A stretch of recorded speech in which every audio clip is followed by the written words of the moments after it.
2 साल के लॉकडाउन के बाद रिया वापस अपनी जॉब के चलते गुड़गांव में रहने आई थी। इतने समय तक वर्क फ्रॉम होम करने के बाद रिया का मन अब दोबारा से ऑफिस जाने का मन बिल्कुल भी नहीं हो रहा था। पर उसे बहुत ही कम रेंट पर गुड़गांव का एक स्पेशियस अपार्टमेंट मिल रहा था, इसलिए उसने सोचा कि क्यों ना फिर से ऑफिस जाना ट्राई करे। रिया मूव इन करने के बाद जब रिया अपनी बिल्डिंग में पहुंची तो उसे एक बात का बहुत अजीब लगा। रिया के फ्लोर की सभी फ्लैट्स खाली थे।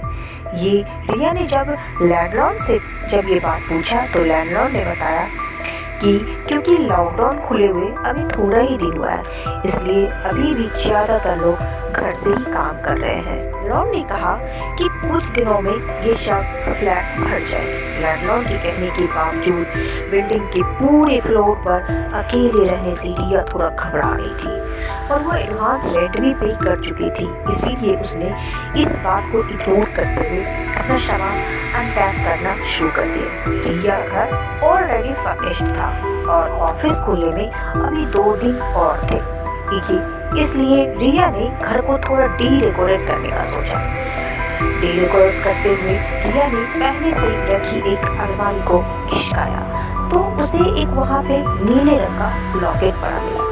रिया को वो लॉकेट काफी पसंद आया और उसने तुरंत ही लॉकेट पहन लिया और अपने काम पर लग गई। कुछ ही देर में रोज की तरह रिया की मम्मी का कॉल आया और बात करते ही अचानक से रिया को अपनी मम्मी का वॉइस में डिस्टर्बेंस आने लगी।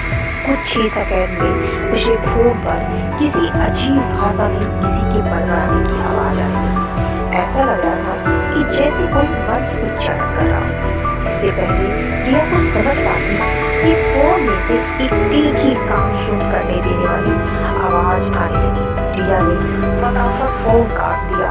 उस आवाज से रिया का सर चकरा गया था। रिया ने अपनी मॉम को टेक्स्ट डालकर उसके बाद में ये बात करने की बात कह दिया। रिया के सर में अचानक से दर्द होने लगा था, तो रिया ने थोड़ा रिलैक्स करने के लिए अपने लिए कॉफी बनाई और अपने लैपटॉप पर मूवी वॉच करने लगी। समझ नहीं आ रहा था कि आखिर वो कौन सी मूवी देखे।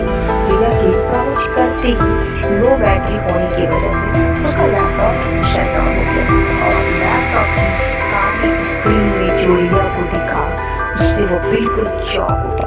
एक बूढ़ा बाबा ठीक उसके पीछे खड़ा था और पलक झपकते ही वो वहां से गायब हो गया।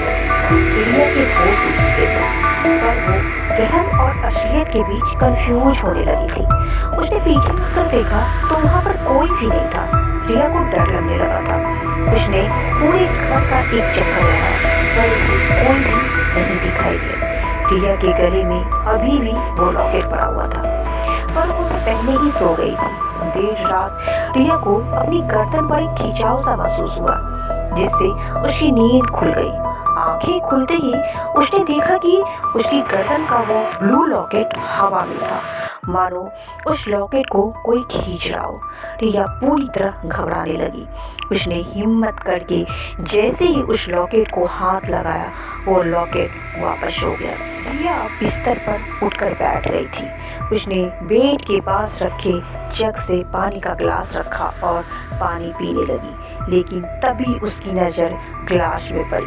पानी में तैरती हुई एक बांस के एक टुकड़े पर गई। ये देखते ही रिया के हाथ से वो ग्लास जमीन पर छूट गया। रिया को लगा कि ये सब वो लॉकेट की वजह से हो रहा है, तो उसने अपने गले से उस लॉकेट को उतारकर जोर से जमीन पर फेंक दिया और वो चूर चूर हो गया। उस लॉकेट के टूटते ही रिया की कमरे की लाइट्स अचानक से फ्लैकर करने लगी थी। उसके कमरे की खिड़कियां और दरवाजे जोर जोर से बजने लगे। रिया का दिल अब बहुत जोर जोर से धड़कने लगा था। तभी रिया की नजर कमरे के एक कोने में गई, जहाँ पर वही बाबा मुंह पर सफेद भभूत लगाए हुए था। आंखें बिल्कुल सफेद पड़ी थी, पर वो जोर जोर से कोई मंत्र जप रहा था। ये शब्द देखकर रिया का पैरों तले जमीन खिसक गई। वो चीखने लगी और चीखने पर उसके बाबा ने और जोर से मंत्र जपना शुरू कर दिया। रिया के हाथ पैर मानो जम से गए थे। वो चीखने लगी। वो डर के मारे अपनी आंखें बंद कर ली। उसके आंखें बंद करते ही सब कुछ अचानक शांत हो गया। उसके बाद रिया ने जब अपनी आंखें खोली तो उसने देखा कि वो बाबा उसके मुंह के ठीक सामने खड़ा है। मुस्कुराकर अपने हाथों में रखी भभूत उसे दे रहा था। रिया जैसे तैसे करके वहां से भागी और दूसरे रूम में जाकर बंद हो गई। रिया की जान सूखी जा रही थी कि तभी उसकी नजर अपनी गर्दन पर पड़ी और उसे यकीन नहीं हो रहा था कि उसकी गर्दन में वही नीला लॉकेट लटका हुआ था। रिया ने जैसे ही उस लॉकेट को निकालने के लिए उसे छुआ, उसे अपने कमरे में करीबन 15 से 20 लोगों ने घेर लिया। ऐसा लग रहा था कि सब लोग मर चुके हैं। उसके शरीर से सड़े गले थे और उसके हाथों में बेड़ियां बंधी थी। रिया को देखकर बस रो रहे थे।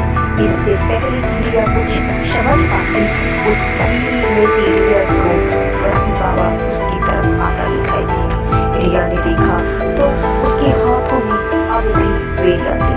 वो चीखने चिल्लाने लगी पर उसकी आवाज को कोई भी सुन नहीं पा रहा था। वो बाबा रिया के पास आया। उसके माथे पर वो भभूत रगड़ दी। 3 दिन के बाद उसी अपार्टमेंट में रिया की लाश मिली। उसके गले में वही ब्लू लॉकेट था और उसके आसपास भभूत गिरी हुई थी। उसकी मौत का एग्जैक्ट कारण तो किसी को नहीं पता चला, पर पूछताछ करने के बाद बिल्डिंग के लैंडलॉर्ड से पता चला कि उस बिल्डिंग के बनने से पहले वहां पर एक शमशान घाट हुआ करता था। जमीन बिकने के बाद वहां से सब चले गए थे, पर एक अघोरी बाबा उसी जगह से जाने के लिए तैयार नहीं हो रहा था। जब उसके साथ जबरदस्ती की गई तो उसने आत्महत्या कर ली। अपनी जान देते हुए उसने एक श्राप दिया कि वो जगह उसकी है और वहाँ उसके सिवा कोई नहीं रह पाएगा। इतना कहकर उसने अपने शरीर को त्याग दिया, पर उस बाबा की लाश पर वही ब्लू लॉकेट था। शायद उस बाबा के श्राप के कारण आज रिया इस दुनिया में नहीं है और शायद वो ब्लू लॉकेट कोई आम लॉकेट नहीं, वो उसी अघोरी बाबा की लॉकेट है जिसमें शायद उसकी आत्मा आज भी है। ही डियर, अगर आपको ये कहानी अच्छी लगे तो प्लीज़ वीडियो को लाइक और सब्सक्राइब करना ना भूलें।